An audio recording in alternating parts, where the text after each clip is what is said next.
Boa noite a você que nos acompanha nesse momento. Seja bem-vindo. Que Deus abençoe muito a sua vida, a sua família. É um prazer recebê-lo aqui para esse nosso momento de comunhão, de devoção e de leitura e pregação da palavra de Deus.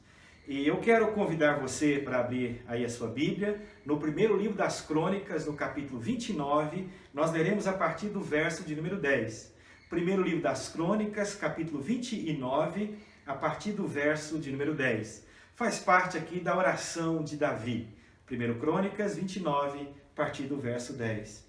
Pelo que Davi louvou ao Senhor perante a congregação toda e disse: Bendito és tu, Senhor, Deus de Israel, nosso Pai, de eternidade em eternidade. Teu Senhor é o poder, a grandeza, a honra, a vitória e a majestade. Porque teu é tudo quanto há nos céus e na terra. Teu, Senhor, é o reino, e tu te exaltaste por chefe sobre todos. Riquezas e glórias vêm de ti. Tu dominas sobre tudo. Na tua mão há força e poder. Contigo está o engrandecer e a tudo dar força. Agora, pois, ó nosso Deus, graças te damos e louvamos o teu glorioso nome. Amém, meus irmãos? Que palavra graciosa para o nosso coração, né? Vamos orar a esse Deus grandioso? Senhor, nosso Deus, nosso Pai amado, que maravilha poder ler da tua palavra, palavra que exalta os teus feitos, que exalta o teu poder, que exalta, Senhor Deus, a tua glória, que exalta a tua soberania e exalta também, ó Senhor Deus, os teus feitos sobre a vida do teu povo, de todos os seus, por todas as eras e gerações, ó Pai.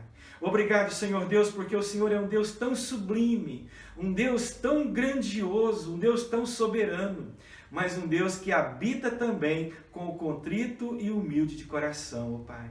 Obrigado porque o Senhor é um Deus tão sublime, mas um Deus que se importa com cada um de nós. Um Deus que vela por nós, um Deus que cuida da nossa vida, da nossa família, dos nossos, ó Senhor Deus. Um Deus que dirige os nossos passos, um Deus que se importa com a nossa vida, com os nossos sentimentos, com os nossos afazeres. Um Deus que abençoa a obra das nossas mãos, ó Pai. E é confiados então nos méritos de Jesus, que nós entramos na tua presença, ó Pai, e oferecemos este culto de louvor, de adoração ao Senhor. Pai, eu quero pedir que em nome de Jesus, que o Senhor estenda as tuas mãos santas e poderosas sobre o teu povo, sobre cada lar, Senhor Deus, sobre o nosso país, sobre a nossa cidade, sobre este mundo, ó Senhor Jesus. Senhor, tenha misericórdia de todos nós. Abençoe, Senhor Deus, a nossa vida. Abençoe aqueles que estão vivendo momentos dificílimos nesta hora, lutando com problemas de enfermidades, muitos que estão em hospitais, acamados, muitos sem esperança, Senhor Deus. Visite cada um. O Senhor tem um poder curador. O Senhor ressuscitou mortos. O Senhor tudo pode. Queremos entregar essas vidas nas tuas mãos, a vida dos familiares, ó Senhor Deus. Pedir que o Senhor venha curar os corações feridos, corações que estão sangrando, chorando neste momento, ó Pai. E dê-nos também alegria de termos o Senhor cuidando de nós. Abençoa-nos nesta adoração. É em nome de Jesus que nós oramos. Amém, Senhor Deus. Amém. E agora, meus irmãos, eu quero convidá-los para nós cantarmos o hino de número 32. Então pega aí o seu inário, né, para nós podermos cantar juntos o hino de número 32, que fala sobre este Deus, o Deus fiel.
Que eu quero meditar com vocês nesta noite, quero expor para nós, ele se encontra no primeiro livro dos Reis, capítulo 17.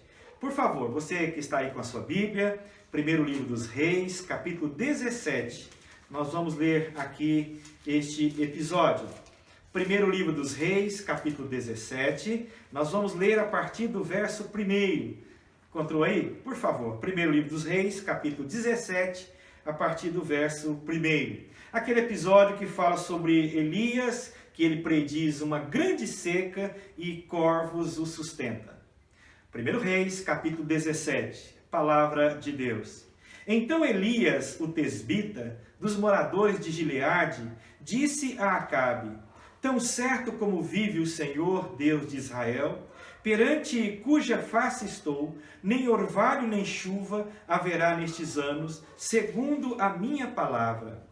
Veio-lhe a palavra do Senhor dizendo: retira-te daqui, vai para o lado oriental e esconde-te junto à torrente do Querite, fronteira ao Jordão. Beberás da torrente, e ordenei aos corvos que ali mesmo te sustentem. Foi, pois, e fez segundo a palavra do Senhor. Retirou-se e habitou junto à torrente do Querite, fronteira ao Jordão. Os corvos lhe traziam pela manhã pão e carne, como também pão e carne ao anoitecer, e bebia da torrente. Mas passados dias, a torrente secou, porque não chovia sobre a terra. Então lhe veio a palavra do Senhor, dizendo: dispõe-te e vai a Sarepta, que pertence a Sidom, e demora-te ali, onde ordenei a uma mulher viúva que te dê comida. Então ele se levantou e se foi a Sarepta. Chegando à porta da cidade, estava ali uma mulher viúva, apanhando lenha. Ele a chamou e lhe disse: traze-me, peço-te uma vasilha de água para eu beber. Indo ela buscá-la, ele a chamou e lhe disse: traze-me também um bocado de pão na tua mão. Porém ela respondeu: tão certo como vive o Senhor teu Deus, nada tenho cozido. Há somente um punhado de farinha numa panela e um pouco de azeite numa botija. E vês aqui, apanhei 2 cavacos e vou preparar esse resto de comida para mim e para o meu filho. Comê-lo-emos e morreremos. Elias lhe disse: não temas, vai e faze o que disseste. Mas primeiro faz dele para mim um bolo pequeno e traz-mo aqui fora. Depois fará para ti mesmo e para o seu filho. Porque assim diz o Senhor, Deus de Israel: a farinha da tua panela não se acabará, e o azeite da tua botija não faltará, até ao dia em que o Senhor fizer chover sobre a terra. Até o verso 14 desta porção aqui da palavra. Nós lemos uma parte da história de um homem chamado Elias. Elias foi um homem chamado por Deus num momento assim crucial da história de Judá e de Israel.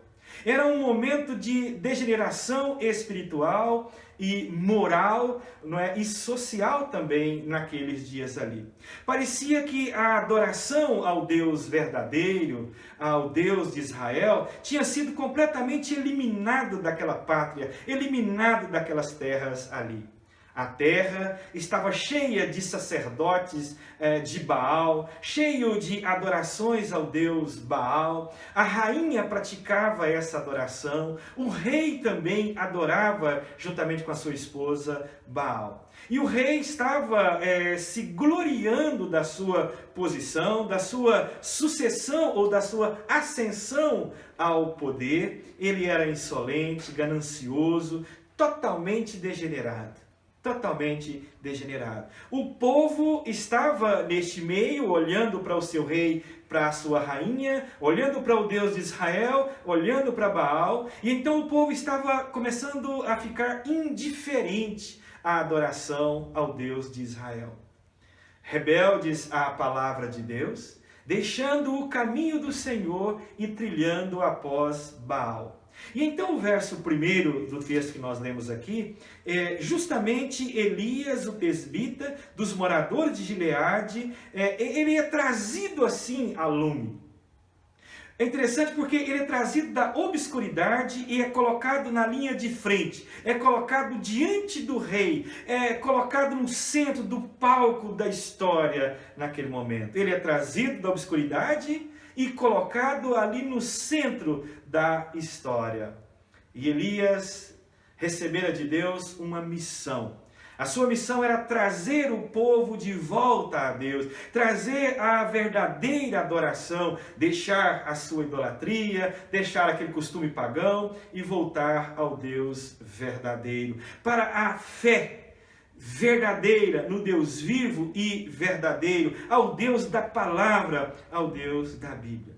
E então Deus pega este homem, Elias, não era ninguém diante daquele reino, ninguém diante ainda do rei da sociedade ali, e Deus vai usá-lo como grande instrumento para aquela nação, como seu instrumento para a salvação naquela nação. E ele diz uma única palavra aqui. Elias diz uma única palavra, a sua mensagem, aí no verso 1, é exatamente esta: tão certo como vive o Senhor, Deus de Israel, perante cuja face estou, nem orvalho nem chuva haverá nestes anos, segundo a minha palavra. O sermão de Elias, a palavra de Elias foi esta frase. Foi esta frase para o rei. E então, consequentemente, para todo aquele povo, toda a nação ali. E aí eu fiquei pensando assim, sabe por quê? Normalmente, nós oramos pedindo aquilo que é bom. Pedindo aquilo que é bom para o país, pedindo aquilo que é bom para as autoridades. Elias orou aqui a sua palavra, Tiago diz que isso aqui foi uma oração, e é uma palavra de juízo. É de juízo de Deus sobre aquela nação. Juízo de Deus sobre aquela terra ali. Sobre o rei, sobre toda a terra.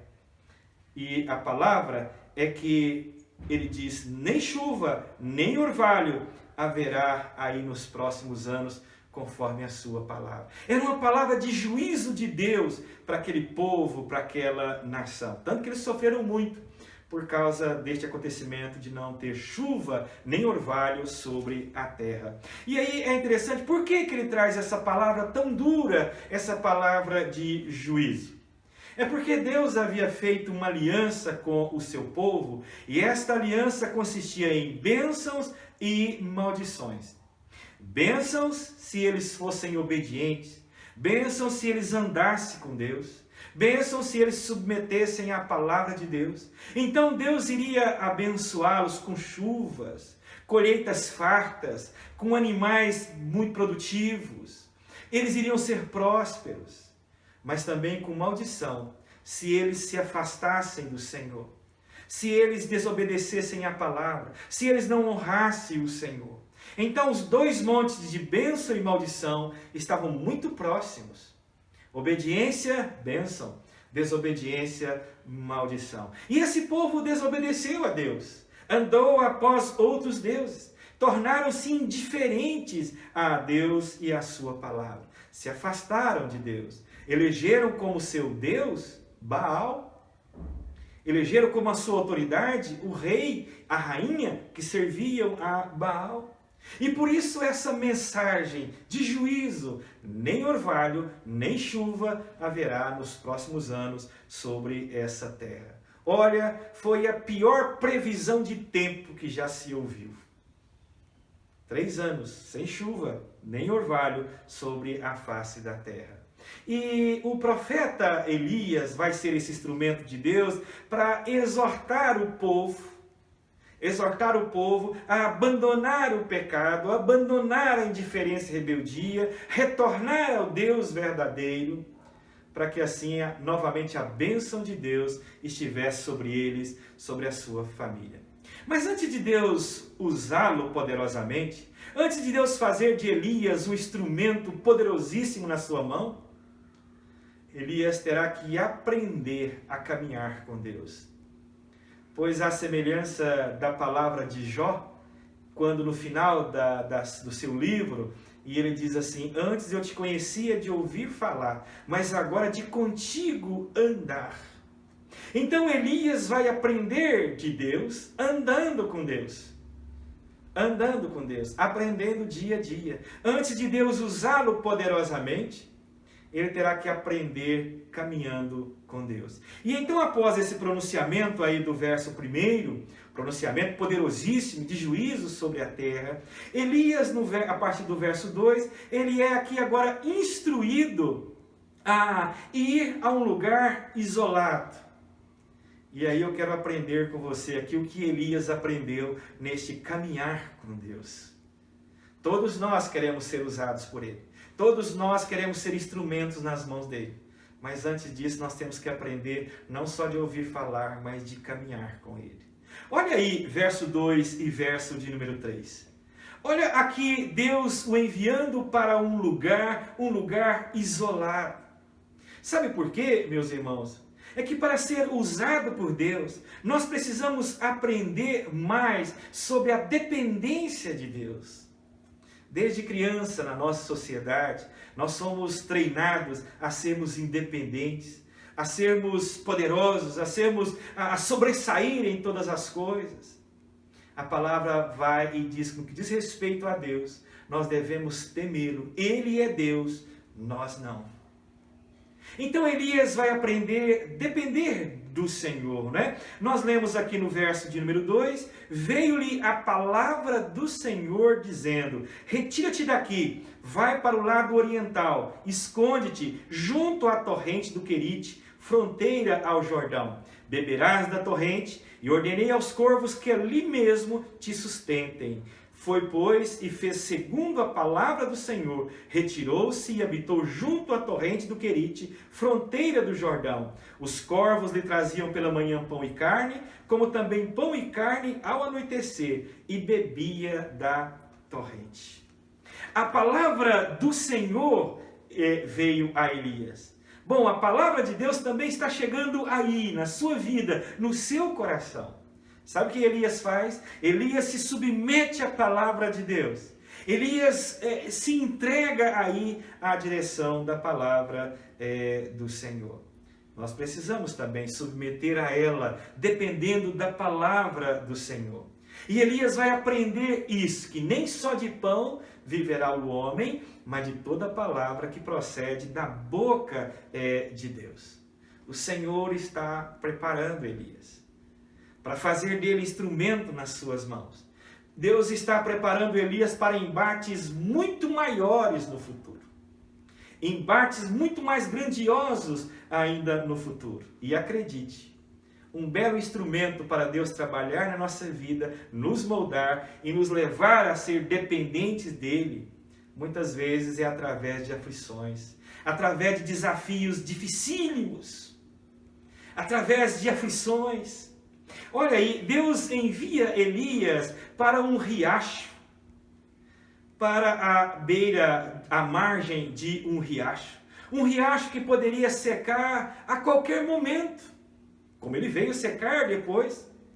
Ali Elias iria aprender a depender não das coisas, mas sim de Deus. Não das coisas que Deus dá, mas de Deus. E qual é o seu medo nesses dias? Qual é a sua preocupação nesses dias? Não é que falte as coisas? Não é que possa faltar até mesmo o trabalho? Não é que possa faltar recursos? Mas saiba de uma coisa que Elias vai aprender, que não pode faltar é o doador das coisas. Sabe o que eu queria que você aprendesse nesta primeira lição nossa aqui? Que que coisas podem faltar, mas o que não pode faltar é o doador das coisas, que é o nosso Deus. E aí é interessante ainda dentro desse primeiro ponto, que Deus ordenou que os corvos o alimentassem, e aí o texto vai dizer, ali. Há uma ênfase na palavra ali. Se Elias fosse para um outro lugar, os corvos não levariam comida. Era ali. Você viu o que ele diz aí? Né? Os corvos lhe traziam exatamente ali. Ali, naquele lugar. Verso 4. Beberás da torrente e ordenei os corvos que ali mesmo te sustentem. Então há uma ênfase na palavra ali, naquele local. Se ele fosse para um outro lugar, a ideia é que Deus não iria sustentá-lo lá, era ali. Deus ordenou que fosse ali, no Querite, porque certamente Elias poderia querer ou desejar estar em qualquer outro lugar, menos ali. No entanto, Deus o queria ali. Deus o queria ali. E sabe uma coisa, meus irmãos? Não só os ventos, não só os mares, não só as tempestades obedecem a Deus, mas os corvos também, os pássaros também. E Elias está aprendendo exatamente isso.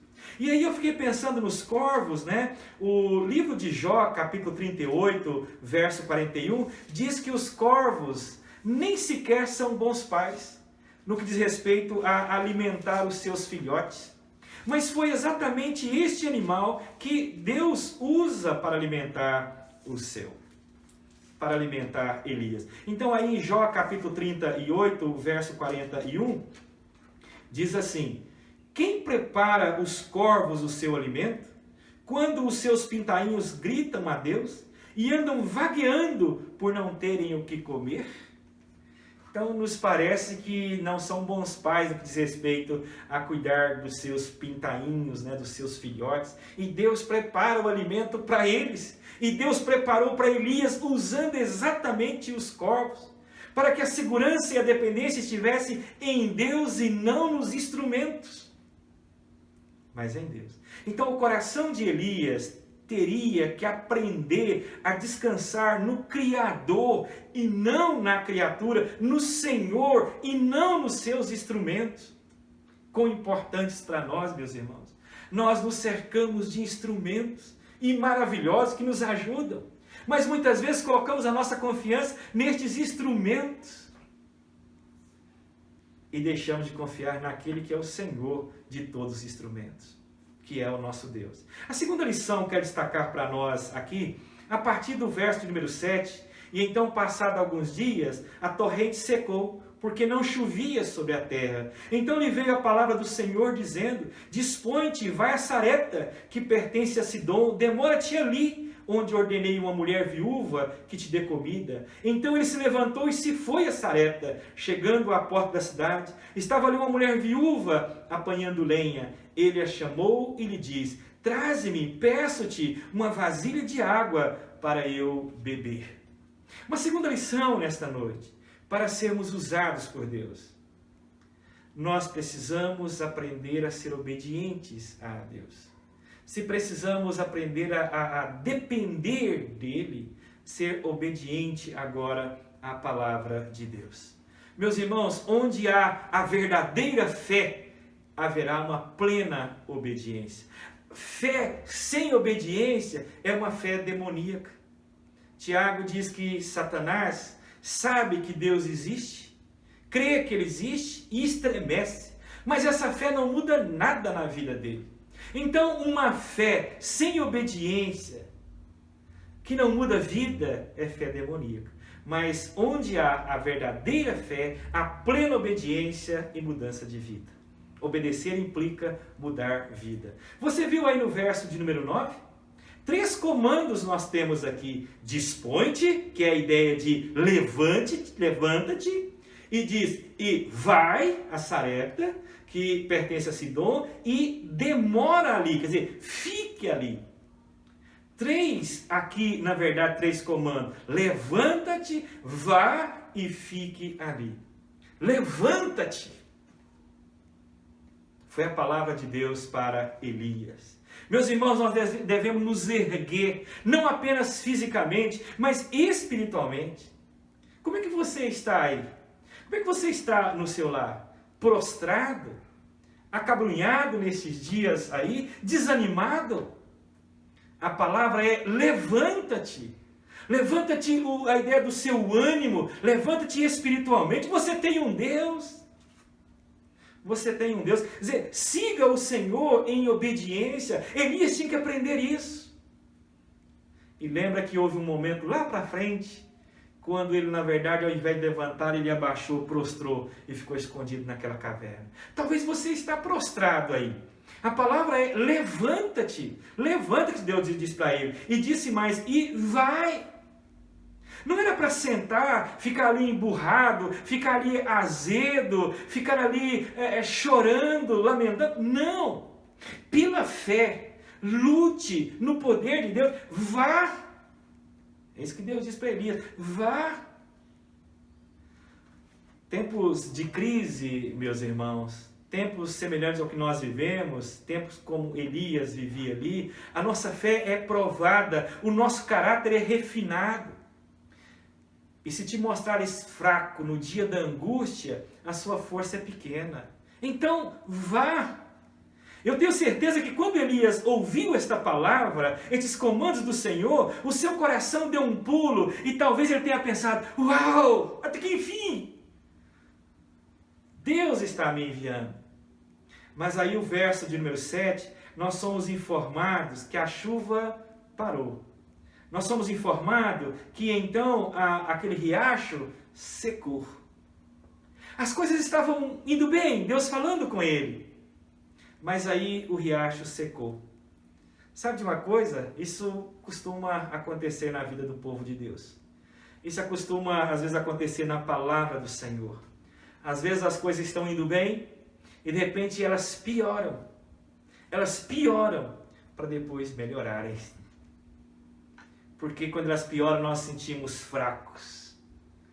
Fracos. Aí a palavra diz, quando eu estou fraco, é aí que eu estou forte. Porque eu paro de lutar no que diz respeito de estar esperneando por mim mesmo e Deus vai agir. Então, Deus disse para Elias estes comandos depois do riacho secar. E Deus disse para ele, vá. E Deus o manda aqui para uma outra cidade, não é? Deus o manda sair dali. Sabe por quê? Para que nós venhamos sempre lembrar que nós não temos cidades permanentes aqui na face dessa terra. Mas os nossos olhos estão na cidade celestial. E aí ele diz, vá e fique lá, diz o verso 9 ainda, né? Era para Elias ir para essa outra cidade, para Sarepta, não é? E ficar lá era um tremendo desafio. Deus coloca diante dele um desafio enorme, à semelhança do que ele já tinha vivido. Não é? Elias foi provado mais uma vez. Mais uma vez. Mas aquele que havia ordenado aos corvos para que lhe sustentasse, para que lhe desse pão e carne, este mesmo Deus já havia ordenado a uma viúva gentia, pobre, para que também o alimentasse. Esta mulher nem sabia, mas Deus já havia ordenado que ela assim o fizesse. Está aí no texto, não é? E ele fala para Elias e diz, já ordenei lá uma viúva para que te sustente. Às vezes você vai em algum lugar, a pessoa nem sabe que você vai ali. Às vezes em um emprego, em alguma coisa, mas se é Deus agindo, Deus já ordenou. Esta viúva nem sabia, mas Deus já havia ordenado. Então, se do verso 1 até o verso número 6, Deus alimentou Elias através dos corvos e de um riacho, agora do verso 8 em diante, Deus vai alimentar Elias através de uma viúva. Também cheia de limitações, cheia de dificuldades. E o texto vai dizer para nós assim, É a ideia de obediência, não é? Elias levantou e se foi. Ele está agora aprendendo a obediência. O verso 10, então levantou-se e se foi a Sarepta. Isso é obediência, isso é submissão à palavra de Deus. E se fosse Deus dizendo a você? Mas saiba que Deus está dizendo a você, não fique aí prostrado, levanta-te, vai, o Senhor é contigo. O Senhor é contigo. E Elias levanta e vai. O Senhor Deus diz assim, aqueles que me honrarem, eu o honrarei. Sabe como é que nós podemos honrar a Deus? Nós o honramos quando obedecemos a sua palavra. Nós o honramos quando obedecemos a sua vontade. Deixar de obedecê-lo é desonrá-lo. E obedecer, a Bíblia diz que é melhor do que sacrificar, melhor do que qualquer outra coisa. Obedecer. Então é muito interessante que Deus não disse para Elias que lá ele havia ordenado talvez um homem, uma mulher rica, um mercador, talvez um homem e uma mulher muito importantes na sociedade, talvez alguém muito abastado. Não, mas uma viúva com muitas necessidades. Porque Elias está aprendendo a obedecer a Deus. E se obedece em situações difíceis. Elias está aprendendo sobre a providência de Deus, aprendendo sobre a obediência a Deus. E obedecer em meios difíceis, em situações delicadas. Então, quando nós seguimos o caminho de Deus e nós o obedecemos, Ele nos sustenta. Ele provê para nós o que nós necessitamos. Veja aí em Isaías 33, livro do profeta Isaías, capítulo 33, verso de número 16, 15 e 16. Isaías 33, verso 15 e 16. Ele diz assim: o que anda em justiça e fala o que é reto, o que despreza o ganho de opressão, o que com gesto de mãos recusa aceitar suborno, o que tapa os ouvidos para não ouvir falar de homicídios e fecha os olhos para não ver o mal, este habitará nas alturas. As fortalezas das rochas serão o seu alto refúgio. O seu pão lhe será dado, as suas águas serão certas. Se obedecermos, ele diz, o seu pão, as suas águas serão certas. Obedeça e confie na provisão do Senhor. Nem só de pão viverá o homem, mas de toda palavra que procede da boca do nosso bom Deus. Do nosso bom Deus. O Mateus capítulo 6, verso 33, e ele diz para nós buscarmos o reino de Deus em primeiro lugar, a sua justiça, e as outras coisas nos serão acrescentadas. Também em Filipenses 4, verso de número 19, e ele diz, o meu Deus suprirá todas as suas necessidades, de acordo com as suas riquezas em glória. Davi disse assim, o Senhor é o meu pastor e nada me faltará. Elias vai, contando aí com a providência de Deus. E aí os versos seguintes, se você continuar lendo os versos seguintes, Elias chegou lá em Sarepta, ele encontrou uma viúva com pouquíssimas posses, ou nada de posses, um bocado de farinha, catando cavacos de lenha para fazer um bolo, e ela diz para eu e meu filho comer e morrer. Mas sabe de uma coisa? Elias já aprendeu sobre a dependência de Deus. Não olhar as circunstâncias, mas depender de Deus. Não dos instrumentos, mas depender do Deus, Senhor dos instrumentos. Ele já aprendeu a obedecer a Deus e sabe que na obediência há bênção.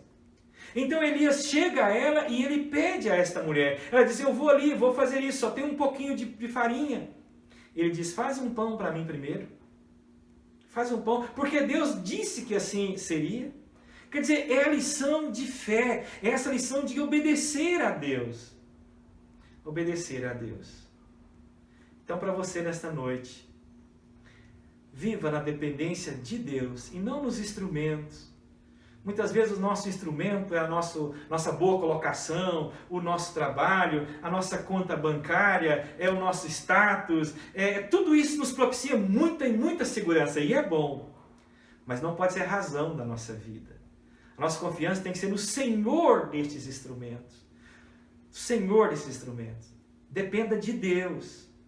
Dependa de Deus. Tudo Deus pode tirar. Tudo nós podemos perder, menos Deus. E depois obedeça a palavra de Deus. Se Deus está dizendo para você, levanta, vai. Sai às vezes desse estado de letargia, de desânimo, de preocupações, de desespero. E vá nessa sua fé, nessa disposição. Assim Elias fez.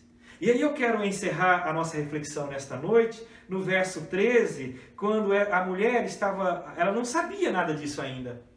E ela está achando que iria morrer. Mas aí o verso 13, Elias lhe diz, não temas, vai e faze o que disseste. Não temas, vá e faça o que disseste. A palavra de Elias para aquela mulher é, não temas, não tenha medo. E eu quero te dizer nesse primeiro dia da semana, não temas, não tenha medo. Não tenha medo, não temas. Dependa de Deus. Obedeça a palavra de Deus. Continue crendo e andando na presença de Deus. Se assim o fizer, as bênçãos de Deus, as maravilhas, o cuidado dele estará sobre nós. Estará sobre nós. As maravilhosas obras feitas de Deus no passado devem nos fortalecer, devem nos motivar e devem nos fazer andar um passo a mais. Que Deus te abençoe grandemente. Deus ilumine a sua vida.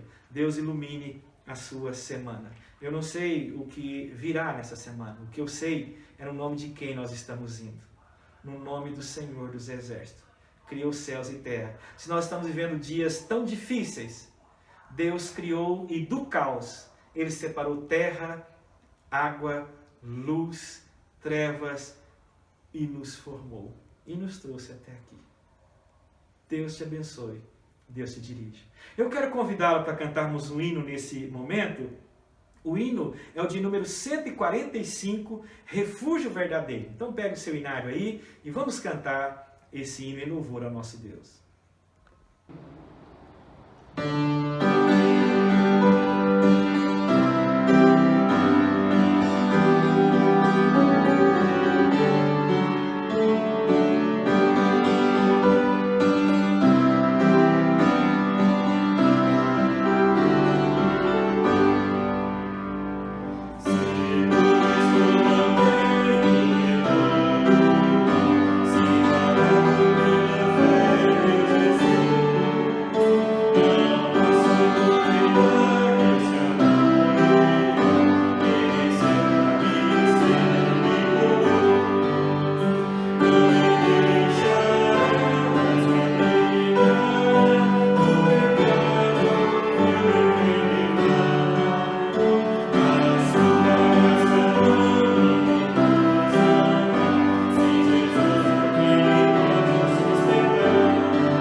Quero convidá-lo para nós encerrarmos a nossa reflexão com uma oração e depois a bênção. Vamos orar?